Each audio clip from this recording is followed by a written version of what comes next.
이제 우여곡절 끝에 요나가 하나님의 명령을 받은 그 니느웨 성으로 향합니다. 근데 그 거리를 돌면서 하나님의 메시지를 전하는데 4절 말씀에 보면 이렇게 기록이 되어 있습니다. 요나가 그 성읍에 들어가서 하루 동안 다니며 외쳐 이르되 40일이 지나면 니느웨가 무너지리라 하였더니, 여기 4절에서 요나는 하루 동안 다니며 외쳐 이르되 라고 이렇게 되어 있습니다.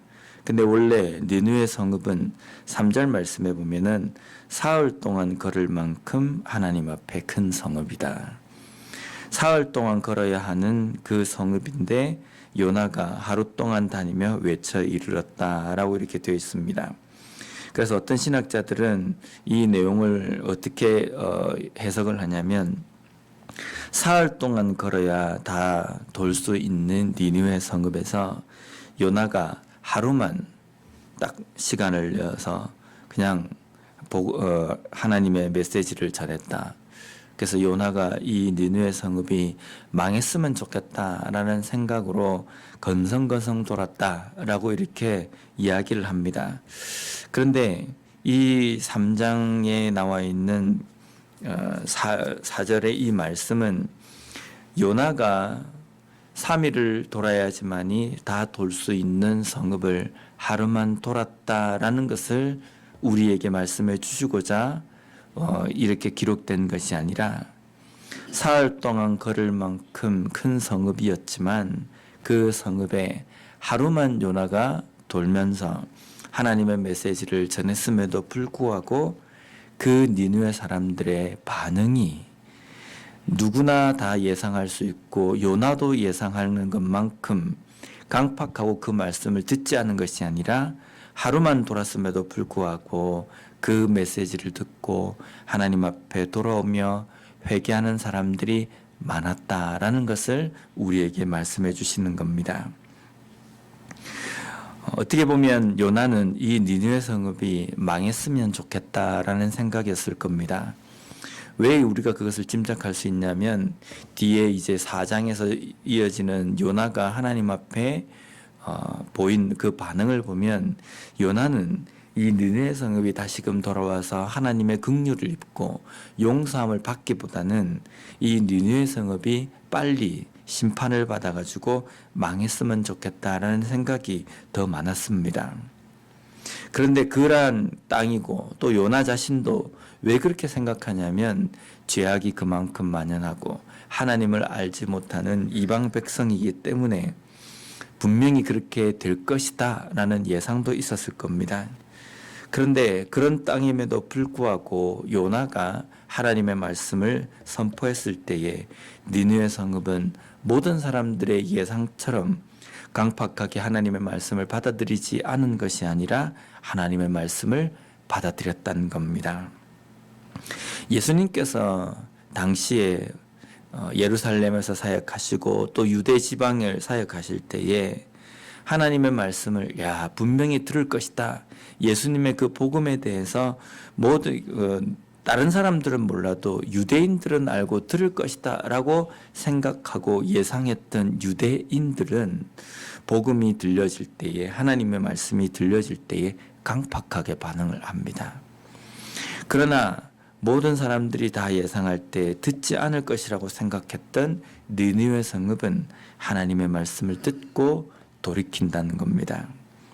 오늘 이 3장 4절에서 6절까지 말씀을 통해서 하나님께서 우리에게 말씀해 주시고자 원하시는 것은, 택한 백성이든 아니면 그렇지 않건 또 유대인이건 이방인이건 상관없이 하나님의 메시지를 듣고 돌이키는 자에게 하나님의 긍휼이 임한다라는 것, 예수님께서 우리를 위해서 죽으신 그 구원의 은혜가 모든 인류에게 다 해당이 된다.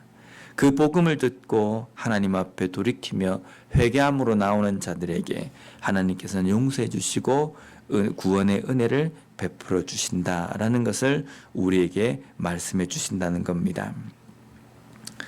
그렇게 요나의 메시지를 받고 니느웨 성읍 사람들의 반응은 5절 말씀에 나와 있습니다. 니느웨 사람들이 하나님을 믿고 금식을 선포하고 높고 낮은 자를 막론하고 굵은 베옷을 입은지라.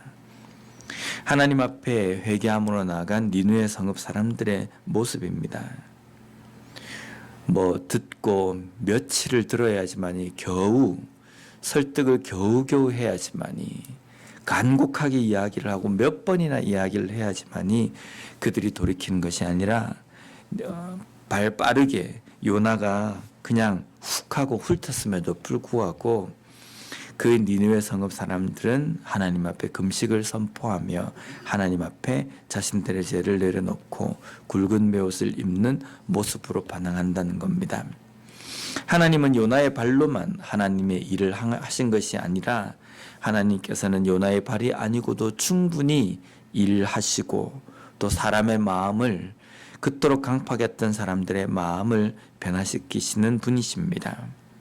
그렇기 때문에 하나님을 알지 못하는 이방 나라 어떤 사람이건 우리가 하나님의 말씀을 선별해서 저 사람은 절대로 받아들이지 않을 것이다 라고 생각하고 전하지 않거나 이 사람은 말을 했을 때 잘 받아들이겠구나 이렇게 선별해서 우리가 복음을 전한다는 것은 하나님 앞에 결코 믿음 있는 모습이라고 말할 수 없다는 겁니다. 우리가 한정을 두거나 제한을 두는 것이 아니라 누구에게나 우리가 복음을 전해야 합니다.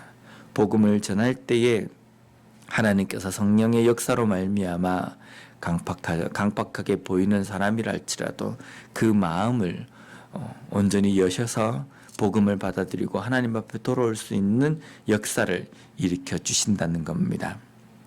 요나가 니느웨 성읍을 돌면서 외친 것은 40일이 지나면 니느웨가 무너지리라 라는 말씀입니다. 하나님께서 만약에 니느웨 성읍을 멸망시키고 니느웨 가운데에 심판을 내리시길 원하셨다고 한다면 40일이라는 기간을 명시하지 않으셨을 겁니다. 그냥 당장에 그냥 심판을 내리시면 됩니다.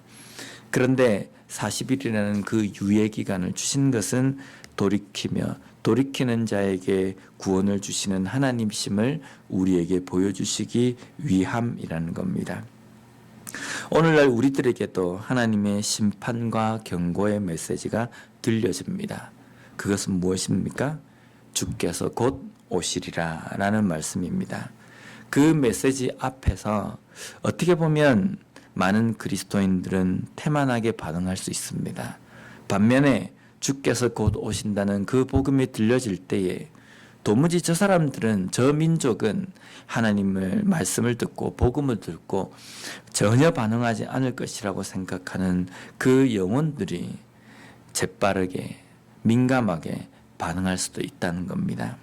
그러기에 우리는 하나님의 말씀의 경고의 메시지에, 심판의 메시지에 대해서 돌이키며 또 민감한 반응을 사는 삶을 살아야 되겠습니다.